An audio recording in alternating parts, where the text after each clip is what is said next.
सलीम भाई आपको खाना कैसा लगा? बस यार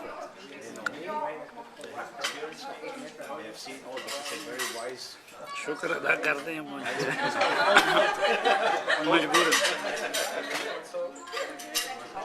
हामिद भाई आपको खाना कैसा लगा?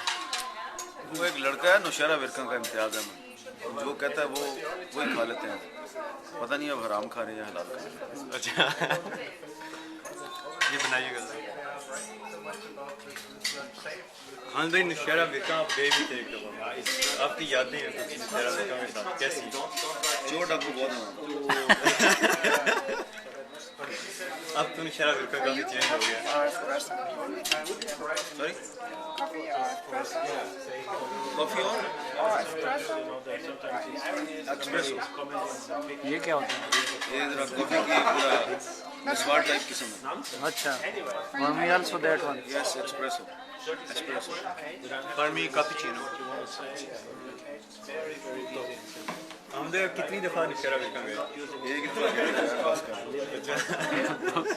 आइंदा के लिए तौबा है बस। इतना डर लग गया।